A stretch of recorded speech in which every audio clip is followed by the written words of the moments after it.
Hello friends, Techpedia channel కి స్వాగతం. Elections time అవడం వల్ల ఇప్పుడు ఎలక్షన్స్ కి సంబంధించి, పార్టీలకు సంబంధించి, ఓట్స్ కి సంబంధించి, ఓటర్ లిస్ట్ కి సంబంధించి రకరకాల wrong informations, fake news, rumours ఏవైనా స్ప్రెడ్ అయ్యే అవకాశం కనిపిస్తుంది. రీసెంట్ గా ఒక మెసేజ్ అయితే బాగా వైరల్ అయింది. అందరూ కూడా ఇది నిజం అని నమ్ముతూ ఉన్నారు ఇప్పటికీ కూడా. దీనికి సంబంధించి మనం క్లారిఫికేషన్ చూడబోతున్నాం. ఈ వీడియో మీరు చూద్దాం అనుకుంటే మాత్రం స్కిప్ చేయకుండా పూర్తిగా చూడండి. మీకు 2-3 పాయింట్స్ కి సంబంధించి కొత్త విషయాలు తెలిసే అవకాశం ఉంది. అంతేకాదు, ఎలక్షన్స్ టైం అని ముందే చెప్పుకున్నాం కదా, ప్రతి ఒక్కరికి ఈ విషయం తెలిసేలా తప్పకుండా వీడియో లైక్ చేయండి, షేర్ చేయండి. ఇక మన ఛానల్ వచ్చే అప్డేట్స్ అని మిస్ అవ్వకుండా ఉండాలంటే ఛానల్ కూడా సబ్స్క్రైబ్ అవ్వండి. ఇక మీరు ఇప్పుడు స్క్రీన్ పై చూస్తున్నారు కదా, మీకు ఒక వాట్సాప్ మెసేజ్ కనిపిస్తుంది. ఆల్రెడీ మీకు కూడా ఇలాంటి మెసేజ్ వచ్చి ఉండొచ్చు. చాలా మంది దీన్ని ఫార్వర్డ్ కూడా చేసి ఉండొచ్చు. అయితే ఇందులో ఉన్నదంతా రాంగ్ ఇన్ఫర్మేషనే. అది ఏంటో ఎలాగో కూడా నేను మీకు ఎక్స్ప్లెయిన్ చేస్తాను.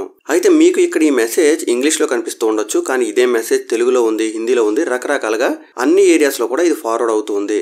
చాలా మంది ఇది నిజం అని కూడా అనుకుంటున్నారు. ఎందుకంటే ఈ మెసేజ్ కన్స్ట్రక్షన్ అంత బాగా ఉంది. ఇందులో ఫస్ట్ పాయింట్ మీరు గమనించినట్టయితే, మన పేరు ఓటర్ లిస్టులో లేకపోయినట్టయితే మనం ఛాలెంజ్ ఓట్ అనే పేరుతో ఆధార్ కార్డ్ లేదా ఓటర్ ఐడి చూపించి ఓటు వేయొచ్చు. దీనికి సంబంధించిన వివరాలు సెక్షన్ 49A లో ఉన్నాయని చెప్తున్నారు. కానీ ఇది కంప్లీట్లీ రాంగ్ ఇన్ఫర్మేషన్. కొన్ని రోజుల క్రితం ఇదే టాపిక్ పై నేను వీడియో చేద్దాం అనుకుని సెక్షన్ 49లో చెక్ చేస్తే నాకు ఎక్కడ కూడా ఛాలెంజ్ ఓట్ కనిపించలేదు. వెంటనే వీడియో చేయడం మానేశాను.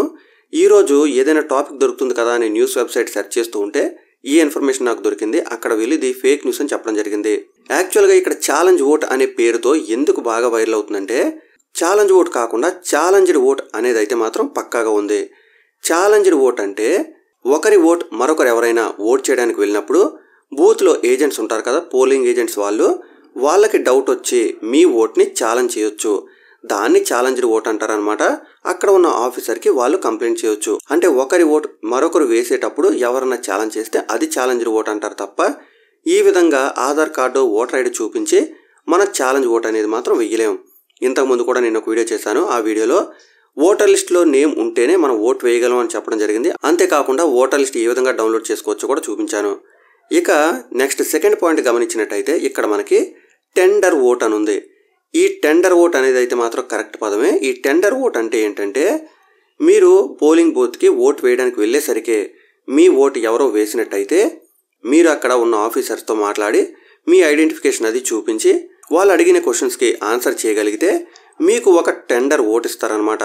అంటే సేమ్ బ్యాలెట్ పేపర్ ఇస్తారు, కానీ దాన్ని టెండర్ ఓట్గా నోట్ చేస్తారనమాట. అలాంటి దాన్ని టెండర్ ఓట్ అంటారు. అంటే మీ ఓటు ఎవరైనా ముందే వేసినట్టయితే మీరు టెండర్ ఓట్ రూపంలో మరొకసారి ఓటు వేయొచ్చు.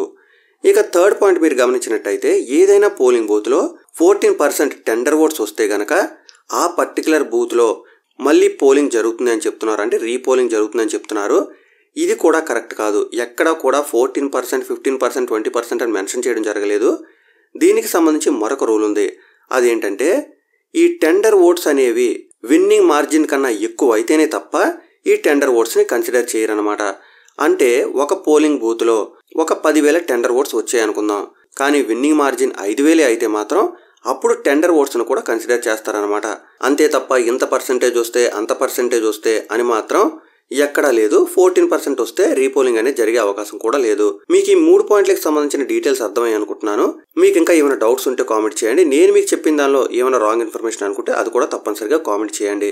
ఇక ఈ విషయం మీరు తెలుసుకోవడం మాత్రమే కాదు, ప్రతి ఒక్కరికి తెలిసేలా తప్పకుండా ఈ వీడియో లైక్ చేయండి, షేర్ చేయండి. ఇలాగే మన ఛానల్లో వచ్చే అప్డేట్స్ అన్ని మిస్ అవ్వకుండా ఉండాలంటే ఛానల్ కూడా సబ్స్క్రైబ్ అవ్వండి. మరొక వీడియోలో మళ్ళీ కలుసుకుందాం. అంతవరకు సెలవు. Thanks a lot. Thanks for watching.